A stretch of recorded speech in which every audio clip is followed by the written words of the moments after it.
গোস্বামীক 2 ঘণ্টা সময়লৈকে জেৰা কৰিলে মুম্বাই আৰক্ষীয়ে।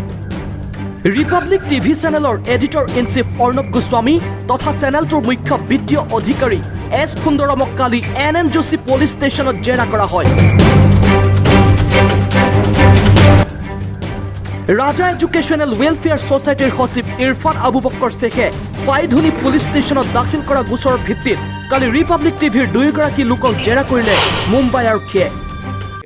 That I am waiting outside the police station and without giving me any reason, the Mumbai police is making me wait and is continuing a long and extensive and unnecessary investigation of my Chief Financial Officer, Mr. Sundaram.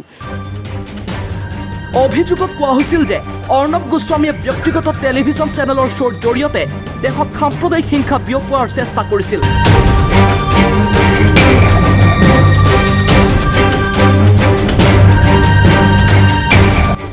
3 মে'ত ৰুজু হোৱা এজাহাৰত আবু বক্কৰ শ্বেখে পুলিচক জনায় যে 29 এপ্ৰিল তাৰিখে Republic টিভিৰ শ্ব'ত অৰ্ণৱ গোস্বামীয়ে দেশৰ মুছলমানৰ প্ৰতি ঘৃণাৰ ভাৱ ব্যক্ত কৰিছিল।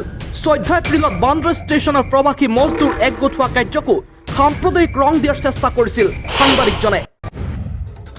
अब से थोड़ी देर पहले मुंबई के बांद्रा में जामा मस्जिद है और इस जामा मस्जिद के पास अचानक हजारों लोगों की भीड़ जमा हो गई। इसलिए आज मेरे साथ पूछता है भारत कि मुंबई के बांद्रा में मस्जिद के पास किसने भीड़ जुटाई? लॉकडाउन में हर भीड़ मस्जिद के पास ही क्यों जुटती है? পাইধুনী পুলিচ ষ্টেচনে খুদপুছৰ বাবে অৰ্ণৱ গোস্বামীক মাতিছিল যদিও বম্বে উচ্চ ন্যায়ালয়ে পাইধুনীৰ পৰিৱৰ্তে NM মাৰ্গ পুলিচ ষ্টেচনতে জেৰা কৰাৰ নিৰ্দেশ প্ৰদান কৰে।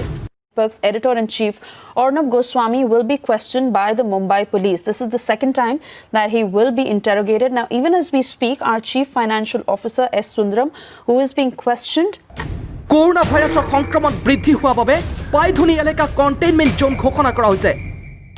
দিনৰ 11 বজাত থানাত উপস্থিত হয় ৰিপাব্লিক টিভিৰ মুখ্য বিত্তীয় অধিকাৰী এছ সুন্দৰম। তেওঁক 5 ঘণ্টা ধৰি জেৰা কৰে পুলিচে। পুলিচৰ নিৰ্দেশ মৰ্মে দুপৰীয়া 2 বজাত অৰ্ণৱ গোস্বামী থানাত হাজিৰ হয়। 2.5 ঘণ্টা তেওঁক ৰখাই থোৱাৰ পিছত বিয়লি 4:30 বজাৰ পৰা 2 ঘণ্টা ধৰি জেৰা কৰে ৰিপাব্লিক টিভিৰ এডিটৰ ইন চিফজনক। I have been given a time of 2 o'clock. 2 o'clock today to come here for my interrogation. I want to know the reasons why I am being obstructed from carrying out my professional duty.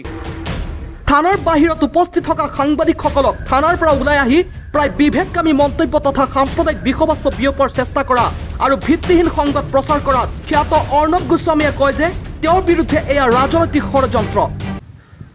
This is unethical, it is wrong, and it is also patently illegal. তেওঁ ইয়াকো জনায় যে সোধাপোছাৰ অন্তত পুলিচে পুনৰ তেওঁক হাজিৰ হ'ব লাগিব বুলি নিৰ্দেশ প্ৰদান কৰিছে। News desk report, sound of north east.